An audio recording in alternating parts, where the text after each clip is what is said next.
Hello class 4 बच्चों, आज हम लोग पढ़ेंगे आपकी जो हिंदी की आराध्या बुक है उससे स्वच्छता का महत्व पार्ट 14। तो आप अपनी हिंदी बुक निकालिए आराध्या और उसमें ओपन करिए पेज नंबर 77। पार्ट 14 स्वच्छता का महत्व। बच्चों, स्वच्छता का महत्व तो होते ही है। स्वच्छता मतलब सफाई। तो सफाई, आपके शरीर की सफाई, अगर आप अपने बॉडी को क्लीन रखते हैं, स्वच्छ रखते हैं, तो आप हेल्दी रहते हैं, आप बीमार नहीं पड़ते हैं। और जो अपने आसपास की स्वच्छता, जैसे कि आप जहाँ रहते हैं, आप घर की स्वच्छता, घर की सफाई और आसपास भी बच्चों सफाई का बहुत महत्व होता है। सफाई रखने से हमारे शरीर भी स्वच्छ रहता है, मन भी अच्छा रहता है और हमें कोई बीमारियां भी नहीं होती हैं, है ना। तो हमारे जो प्रधानमंत्री हैं नरेंद्र मोदी, उन्होंने स्वच्छता अभियान चलाया था ना, कि अपना आसपास जो आस पड़ोस रहता है वहाँ पे गंदगी नहीं फैलानी चाहिए। कूड़ा करकट जो होता है वो अपने आप घर पे रखो, डस्टबिन में रखो। और जब सफाई कर्मचारी जो आते हैं, सफाई करते हैं, आप उन्हें कूड़ा दे दो, वो लोग ले जाएंगे। और इधर उधर बाहर फेंक देने से आसपास गंदगी भी फैलती है और साथ में जो बच्चों पशु होते हैं, गाय वगैरह, वो सब गंदी चीज़ें खा लेती हैं, है ना। तो इसलिए सफाई का बहुत महत्व है। इसलिए चलिए हम लोग ये पाठ पढ़ते हैं और इसमें जानते हैं कि स्वच्छता का क्या महत्व है। सलील चतुर्थ श्रेणी का छात्र है। चतुर्थ श्रेणी मतलब जैसे कि आप 4th क्लास में पढ़ते हैं ना, तो वैसे ही सलील भी 4th क्लास में पढ़ता था। वह लखनऊ में पढ़ता है। उसके पिता हैदराबाद में रहते हैं। लखनऊ में वह अपनी नानी के साथ रहता है। उसके पिता हैदराबाद में रहते हैं और वह लखनऊ में अपनी नानी के साथ रहता है। वह अपनी नानी का सबसे अधिक दुलारा है। तो बच्चों, नानी के तो सभी बच्चे दुलारे होते हैं ना, जो उनके जिनकी भी नानियां हैं, सब अपने नाती पोतों को प्यार करती हैं ना। तो वह अपनी नानी का सबसे अधिक दुलारा है।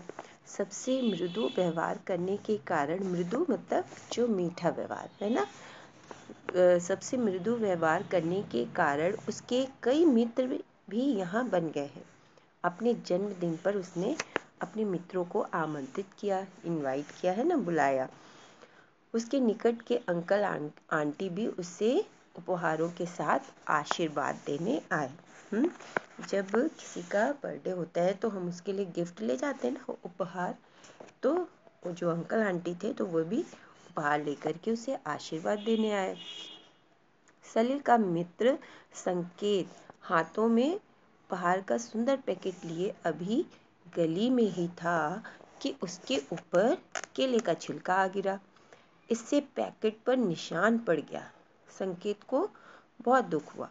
उसने इधर उधर देखा और बोला, छी छी, सड़क पर छिलका फेंकना कितनी बुरी बात है।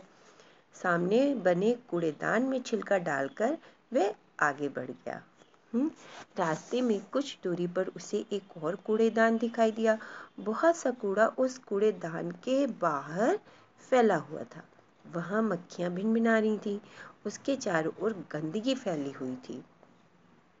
कुछ और आगे बढ़ने पर संकेत को बड़ी बदबू आई। उसने देखा कि सड़क के दोनों ओर बहने वाली नालियों में कूड़े के कारण पानी रुका हुआ था और यही पानी बदबू कर रहा था।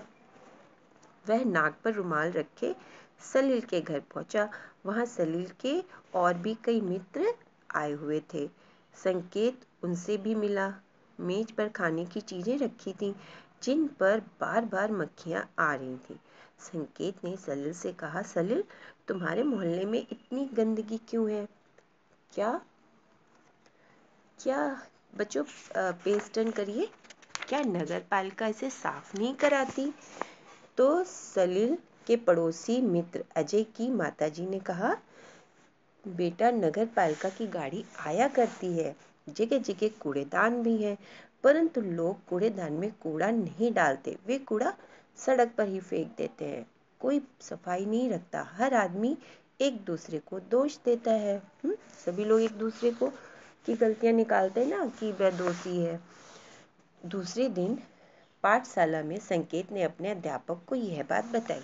अध्यापक ने कहा, तुम ठीक कहते हो, गंदगी बहुत से रोगों की जड़ है। नगर पालिका का काम नगर को स्वच्छ रखना है, परंतु जब तक हम लोग नगर पालिका की सहायता ना करें, उसके लिए सफाई रखना कठिन होता है। चलो एक दिन हम सलील के मोहल्ले में चलें और स्वयं सफाई प्रारंभ करें। रविवार के दिन सभी सलील के मोहल्ले में गए। टोकरियां तथा झाड़ू के साथ टोकरियां तथा झाड़ू वे साथ ले गए थे। सड़क पर सफाई करके उन्होंने कूड़ा इकट्ठा किया, गलियों की सफाई की और पानी का रास्ता बनाया। उसमें मच्छर मक्खी को मारने की दवा भी डाली। मोहल्ले में रहने वाले सभी लोग बाहर निकल आए। वे उन्हें देखने लगे। बच्चों में बहुत उत्साह था, है ना। बच्चों में बहुत ज़्यादा उमंग, हौसला था, उत्साह था। देखते ही देखते सबने मिलकर पूरे मोहल्ले की सफाई कर दी। अध्यापक ने वहां खड़े लोगों को समझाया कि वे घर का कूड़ा कूड़ेदान में ही डालें और फिर ढक्कन बंद कर दें। वे अपने घर के आसपास सफाई रखें, गंदगी से रोग फैलते हैं, है ना बच्चों। देखा आपने, सभी ने मिलकर के सफाई की। और जैसा कि नगर महापालिका के जो होते हैं वो लोग सफाई करते हैं, लेकिन आप लोग बार बार बाहर सड़क पे कूड़ा फेंकोगे, इधर उधर कूड़ा फेंकोगे तो गंदगी तो हर समय मचेगी, है ना। तो ऐसे बीमारियां भी होती हैं, इसमें मक्खियां आती हैं, मच्छर आते हैं। तो इसलिए सभी को साफ सफाई का बहुत ध्यान रखना चाहिए। अपने घर की सफाई करिए और साथ ही साथ बाहर को भी स्वच्छ रखिए। ओके ओके बच्चों, तो आप लोग इसके शब्द अर्थ कर लीजिएगा और इसके क्वेश्चन आंसर मैं आपको करवाऊंगी। लेकिन ये जो है प्रश्न प्रहर, तो इसमें अगर आप चैप्टर को अच्छे से रीड करेंगे तभी तो आपको समझ में आएगा ना कि कहाँ पे क्या भरना है। जैसे कि गलत सही गलत में सही गलत क्या है, कौन सा शब्द सही है उसको हम भरेंगे, है ना। तो चैप्टर अच्छे से रीड आपको एक दो बार और कर लेना चाहिए। तो चलिए देखते हैं प्रश्न प्रहर में का में क्या है। सलील को डैश का बहुत ध्यान रहता था। सलील को किसका बहुत ध्यान रहता था? स्वच्छता का ना। स्वच्छता का। फिर दूसरा है नगर पालिका का काम शहर को स्वच्छ रखना है। फिर तीसरे में देखिए कूड़ेदान में डालना चाहिए। उन्होंने नालियों में क्या मारने वाली दवा डाली? मक्खी और मच्छर, है ना। खटमल तो नाली में नहीं होते हैं ना, खटमल तो बेड में होते हैं और नालियों में मक्खी और मच्छर होते हैं। फिर पांचवा है गंदगी से रोग फैलते हैं, है ना। रोग फैलते हैं ना, गंदगी रहेगी तो उससे रोग फैलेंगे। फिर सही कथन के सामने सही और गलत का निशान बनाइए। सलील कक्षा 4 में पढ़ता है, सही। सलील लखनऊ में रहता है, ये भी सही है। संकेत के पैकेट पर आम का छिलका आ गिरा, आम का गिरा था या केले का? केले का ना, तो ये गलत। रविवार के दिन सभी सलील के मोहल्ले में गए साफ सफाई के लिए, है ना, तो ये सही है। सड़क पर छिलका फेंकना बुरी बात नहीं है, ये भी तो गलत है, बुरी बात होती है ना।